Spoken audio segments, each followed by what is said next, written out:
Welcome to another Artist of the Week. We're going to talk about Pablo Picasso today.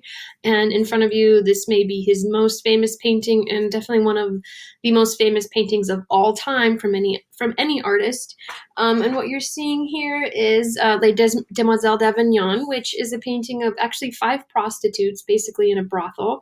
And what they're doing is just presenting themselves.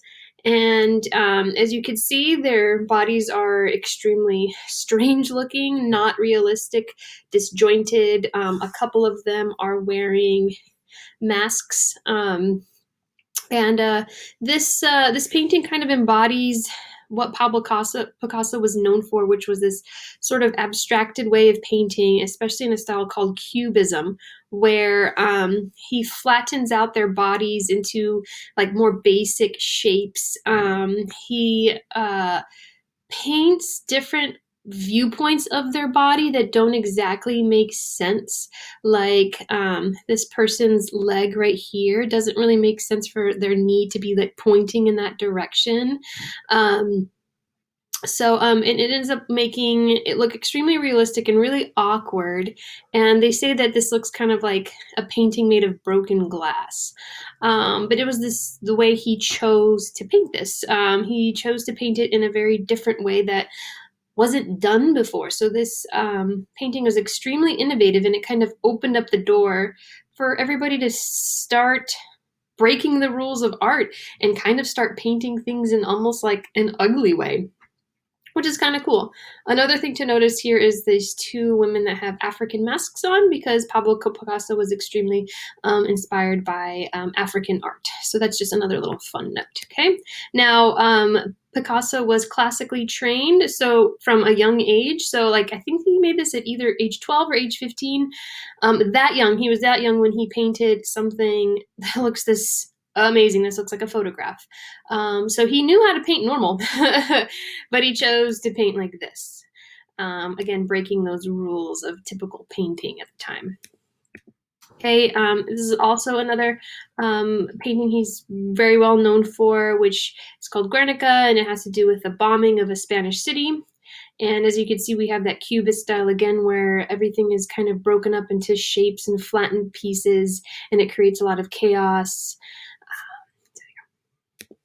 Okay, he gets into an even more abstracted style of cubism here, where basically redefines our language of art. Typically, we use lines to show the edges of something, and he's trying to show a violin, but the lines in this case do not show the edges of the violin at all. And the shapes do not show the violin at all. He gives you little hints of the violin, like the strings and maybe like the side right there, and then like the little part where you are able to tune the violin, but besides that, it's not much else telling you that that's a violin. So he really, really broke the rules here. Okay. He painted in different styles depending on what he was going through. So these two paintings are from his blue period, from when Picasso was extremely depressed. He made all of his paintings really, really blue and sad. I believe it was because he had his heart broken at the time.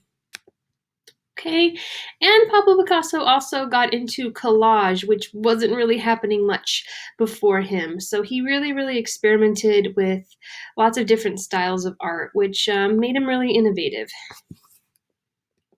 Okay, now here are the basic notes that I'd like you to make a summary of in your Google Doc.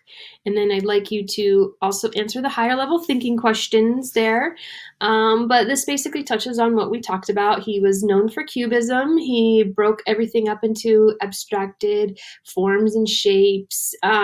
We did show that he was very skilled from an early age. He was classically trained as an artist. Okay. He even kind of went into collage art, which hadn't been done before. And then this piece right here is about the most famous painting he made, Les Demoiselles d'Avignon, the painting of five prostitutes, okay?